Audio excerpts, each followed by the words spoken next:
हरिओम हरिओम। हम लोग पिछले कुछ सत्रों से साधना पंचकम के पहले सूत्र के ऊपर विचार कर रहे थे,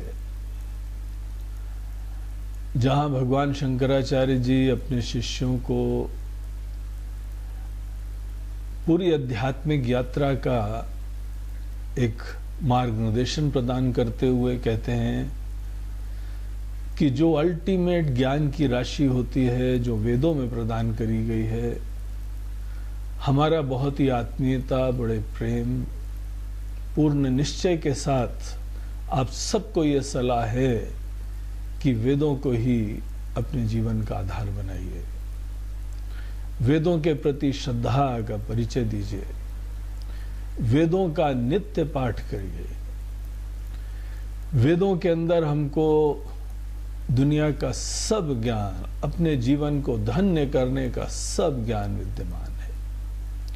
आत्मज्ञान यहीं पर है, ब्रह्म ज्ञान यहीं पे है, ध्यान यहीं पे है, योग यहीं पे है, कर्म यहीं पे है, भजन यहीं पे है, सेवा यहीं पे है। जो जो चीज़ें हमको जीवन में चाहिए, ये वो संहिता है जहां आपको पूरा ज्ञान मिलेगा।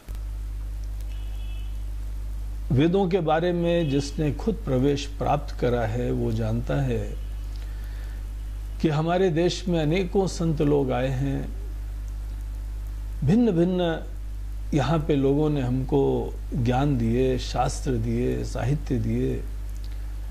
सब के सब वेदों का ही एकमात्र उसी के मोती बीन के कोई हमको भिन्न भिन्न चीजें बता रहा है।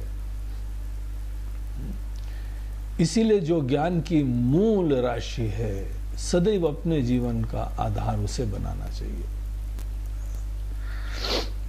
तो ये चीज यहां दिखाने के उपरांत आचार्य बोलते हैं, जब आप वेदों का पाठ करेंगे, वेदों का ज्ञान प्राप्त करेंगे, शुरुआत में तो जो जीवन का ज्ञान है, वेदों का ज्ञान है, वो यहाँ पे हमको ईश्वर के अस्तित्व का परिचय दिलाता है, एक ऐसी सत्ता का परिचय दिलाता है जो हमारी आंखों से दिख नहीं रहा है लेकिन विद्यमान है।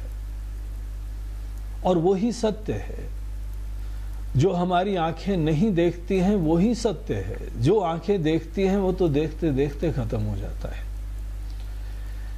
इसीलिए ऐसी सत्ता का हमको परिचय दिलाते हैं, वही जगदीश्वर है, वही यहाँ पे हमारे भगवान हैं। उनको जीवन में स्वीकार करके उनसे अपने हृदय के तार जोड़ के फिर हम जो है एक व्यापक जीवन प्रारंभ करते हैं। जो व्यक्ति ईश्वर को अपने जीवन में नहीं स्वीकारता है, वो सब बोझा अपने ऊपर ले लेता है। यद्यपि कोई आदमी बहुत ही स्वावलंबी हो तो मेहनती हो जाएगा, कर्मठ होएगा वो, और अच्छी तरीके से कोई भी आदमी कर्म करे, ये हमको भी इष्ट है। लेकिन बोझे से युक्त होके अपने स्वार्थ की पूर्ति के लिए कर्म कर रहा है आदमी, ये अपने को इष्ट नहीं होता है, ये घातक होता है, ये विनाशकारी होता है। इसीलिए वेदों की दृष्टि हमको मिलना ये बहुत आवश्यक होती है। हमारी तो प्रार्थना है, हमारी तो सपना है कि यही ज्ञान हमारे बच्चों को, हमारे युवाओं को, हमारे देश के सभी लोगों को, इनफैक्ट पूरे विश्व को ये ज्ञान प्राप्त हो। वेदों की क्या दिव्य दृष्टि है। अगर कोई आदमी वेदों का ज्ञान प्राप्त करके चलता है तो वो धन्य होके जीता है। कर्म उसके प्रेम से हो पाते हैं, उत्साह रहता है, उमंग रहती है और प्रेम रहता है। जहां पे प्रेम का समावेश हो सकता है, और प्रेम के लिए आपके जीवन में कोई ऐसा होना चाहिए जो आपके ऊपर कृपा बरसा रहा है, महान है, जो सुंदर है। ऐसे ही सत्ता का, ऐसे परमात्मा का, ऐसे देवताओं का हमको परिचय देते हैं। और उसके उपरांत हमारे जीवन का अध्याय, कर्म का क्षेत्र उसके बाद प्रारंभ होता है। तो इस तरीके से ये पहला सूत्र हम लोगों को जो